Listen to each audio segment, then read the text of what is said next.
মধ্যযুগৰ অসমীয়া লিপিৰ বিভাজন সম্পৰ্কে আলোচনা কৰা।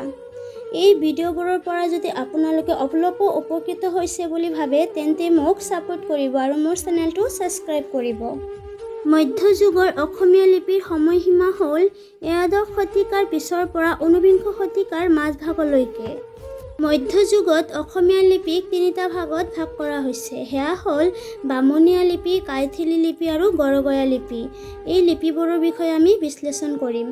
বামুণীয়া লিপি সংস্কৃত ভাষা সাহিত্য চৰ্চা কৰা টোলবোৰক কেন্দ্ৰ কৰি পুথি পাজি নকল কৰা যি ৰীতিয়ে মধ্যযুগীয় অসমত গা কৰি উঠিছিল সেয়ে বামুণীয়া লিপি বুলি কোৱা হয়।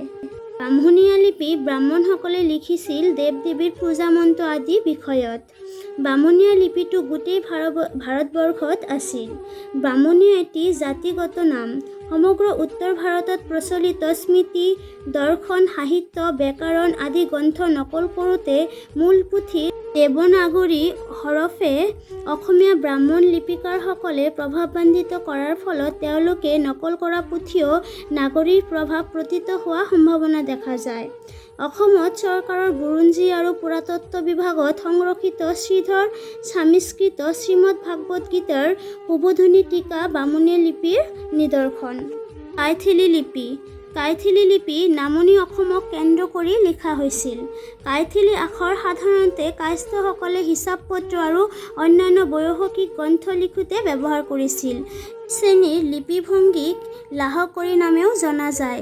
কিতাপথং মঞ্জৰী, ষষ্ঠী বিদ্যানম্ব, শুভঙ্কৰী আৰু আন কাইথিলি বিদ্যাৰ পুথি আদি কায়স্থ পণ্ডিতৰ গ্ৰন্থ এই লিপিত লিখা হৈছিল। গড়গয়া লিপি। গড়গাঁৱক কেন্দ্ৰ কৰি লিখা হৈছিল আৰু এই লিপিটো আহোমসকলে লিখিছিল। এই সময়ত আহোমসকলৰ ৰাজধানী আছিল গড়গাঁও। আহোমসকলে 1226 চনত অসমত আহিছিল। তেওঁলোকে অসমীয়া ভাষা জনা নাছিল, সেইবাবে টাই ভাষাৰ লিপিবোৰ লিখিছিল আৰু ইয়াৰ পিছত তেওঁলোকে অসমীয়া ভাষা নকল কৰি শিকি 1228 চনত অসমীয়া ভাষাত লিপিবোৰ লিখিছিল। আহোমসকলৰ অসমীয়া ভাষাৰ প্ৰথম পুথি হ'ল বুৰঞ্জী। ইয়াৰ পাছত চিকিৎসা বিষয়ক পুথি ৰচনা কৰিছিল।